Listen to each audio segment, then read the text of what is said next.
Hello, hello. Here I am again. Now, this video is full of information, so you have to concentrate. I've just come through, as we all have. This last week has been a nightmare. The worst thing that happened to me was I woke up, it seemed my whole nervous system was on fire. I can't describe it any other way. I had it many years ago and I had a breakdown and I was worried. It was like the whole nervous system was shaking, and I thought, I just prayed for help, obviously, and I just had to ride it out. It did pass eventually. Whether it was a CME or something else, I don't know, but it seemed to be quite what they call a healing crisis.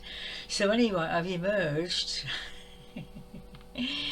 and kind of come through it and feel I want to pass on the information that has happened to me since, because it's very profound.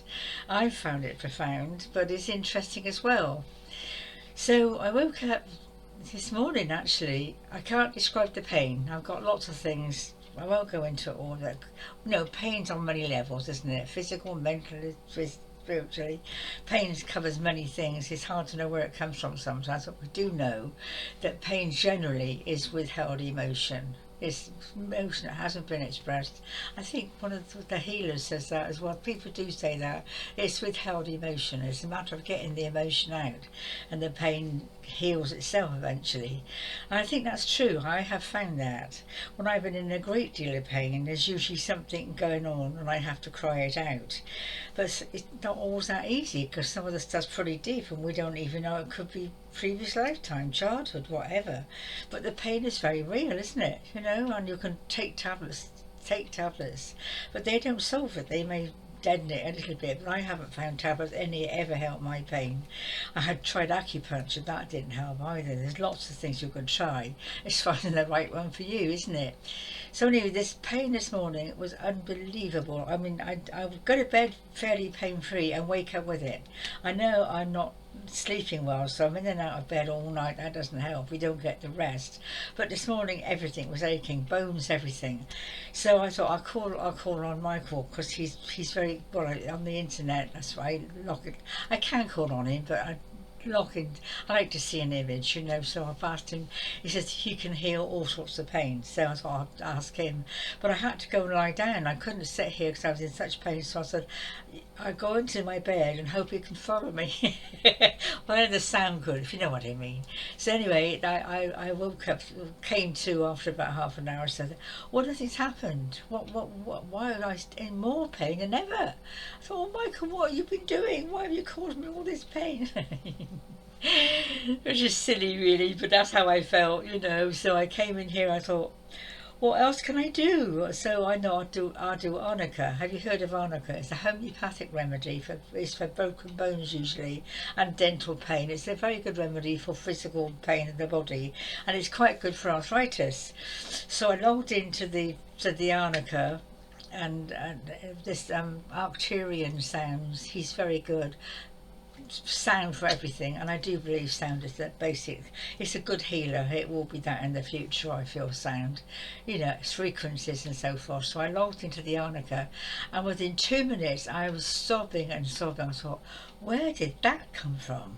It must have been, well, I think what happened, it feels to me that Michael kind of softened it, released it, because it's very impacted, some of my stuff, very ancient, and he kind of released it, and the Arnica just tipped the and it came out. This sobbing is God. I thought that was old stuff. Thank God it's better out than in. So, I'd done about 10 minutes of that, I suppose, and then I thought, I'll go and get some breakfast. I was obviously feeling a bit better because I haven't eaten much lately. I don't feel like cooking, I don't feel like eating. I'm feeling quite hungry, actually, because I don't know what to have. I don't know about you, but diet at the moment, it's gone crazy.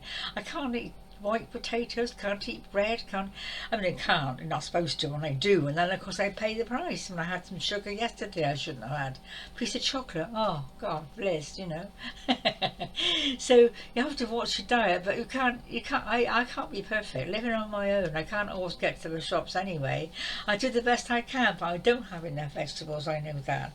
I do have the smoothies and I try, but the body probably needs more than I'm giving it. So diet wise, I'm not too good at the moment, so I just living on eggs and bananas. Anyway, that's another story.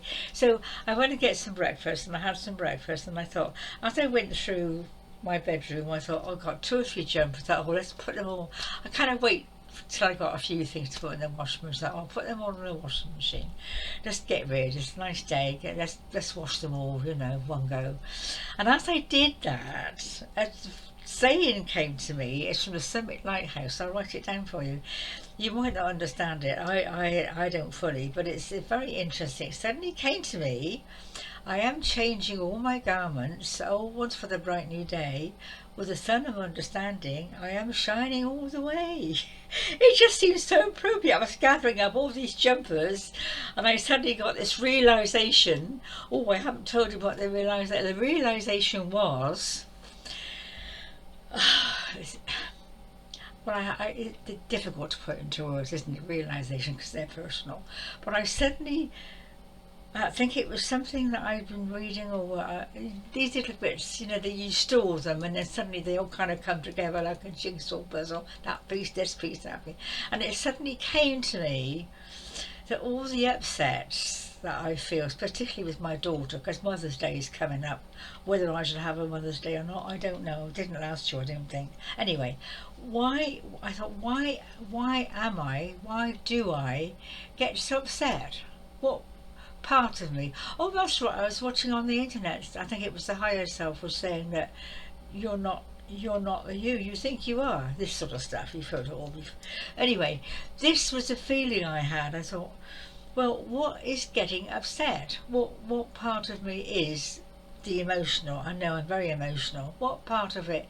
Why does it get upset? And what is it being upset about? And I went through all this kind of, like we do, this questioning, And I thought, well, you can't call it ego. It's a very important part of me, because I'm very emotional. And I like that part of me, actually. I'm not going to get rid of it. But it's like understanding that that's the part that's upset, not the real me, not the spiritual me, because spirit doesn't get upset.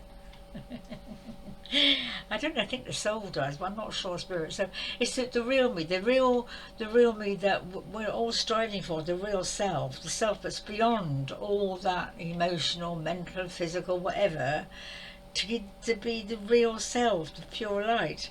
But it's a long journey. It's a long journey, isn't it? And I really got the message that the upset I feel with my daughter isn't real. Not the real me. She's upsetting a part of me that is kind of a separate part of me. Now, if I can learn to see that more often and not get caught up in it, I won't be so hurt, will I? I hope. I was watching a film last night called Edie. It's a brilliant film. Sheila Hancock's she's 90 this week, and she was in this film and she wanted to climb a mountain. And it was all about her climbing. She was obviously old, in her 70s then, I guess. The climbing mountain was quite tricky at her age, and she was doing it on her own. And the whole film was about how she set herself up and set off with this mountain. And I suddenly could relate to it, because of course she's about my age. And I thought, I'm not sure I climb a mountain, but I have done similar things, beyond my strength, if you know what I mean. And there she was, taking this same thing on that she wanted to do. And she got almost to the top. The rocks were falling, and she was panting, and she was thirsty, and she was and I thought, that's how I feel. It's like this journey that we're on. It's like a mountain. It is like a mountain. You're climbing up a few steps at a time. Sometimes you get there, sometimes you don't. You've got to rest in between, And I thought, that's just how I feel. It's nearly the top of this mountain with them rocks falling around me, and I'm knackered, And she found a little cabin. It's a lovely little cabin, and it's magical, really. I love this bit. She finds this cabin. It's in the middle of the night. It's raining, and she's lost her tent, and she's absolutely at her wit's end. And she suddenly sees this light, and it's a log cabin or some sort of cabin. She falls into it. There's a huge roaring fire, and she just just what she needed. She takes off all her wet clothes, and she climbs into this lovely little, it's not a bed, it's a little single bed, and she's just going off to sleep when the door opens, and this man comes in, beard, carrying rabbits. And she looks up, and she suddenly is shocked to see this man. He's shocked to see her, but she goes off to sleep again. And in the morning, she comes to and he's making porridge. He gives her some porridge and then he disappears. And of course she comes to, and the whole thing is not real. It's not real. It's like everything's old and there's no roof on, the fire's not there obviously, burnt out candles, and she suddenly realises either it was a miracle or she's imagined it, what's the difference? So I loved that bit at the end of the film. It's like she's got this lovely, well, it was like spiritual help, I guess, this roaring fire and this kind chap with his rabbits who makes a porridge. I thought I could do with that. I could do with a nice man making me porridge, not with the rabbits. I wouldn't know what to do with those. But someone to come along and rescue me. I'm feeling very sort of tired and wet through, and I've lost my tent, the feeling. So I think today was like, I'm going to check the time. I've got some new glasses. I don't know what you think of them. What time is it? 11 minutes! I've got to go quicker. Anyway, I must end up now. Yes, I just got all these jumpers put in the washing machine. I looked out the window. I thought, what's that at the bottom of my bedraggled garden? That's another story. It's weeds, grasses. It's a mess. Absolute mess. I could see this little patch of purple. Beautiful little purple. What's that? So I go out in my slippers in the wet grass, and there's two little crocuses, little purple crocuses. Where do you come from? I haven't planted them. They suddenly appear. I felt like crying because the crocus, the purple, is the crown chakra. I thought, well, when you look at life, look at the nature, particularly animals and plants, it's always a message, isn't there? It's always a correlating message to what's happening in your life. Well, I've noticed that. You have to look for it. But I thought that was these two little crocuses suddenly appeared, literally overnight, as a kind of, I don't know, like a log cabin, like a reassurance. Everything's okay. Everything's working. The colours are coming in for the crown chakra. I've done a lot of releasing, and it's a good day. On that note, put on my new glasses. They're not bad, are they? More wrinkles, more wrinkles. Nice new glasses. I can see more wrinkles. Okay, my darlings. Well, have a good day. I hope you enjoyed the video. I'm sorry it was a bit, well, it was okay. See you soon.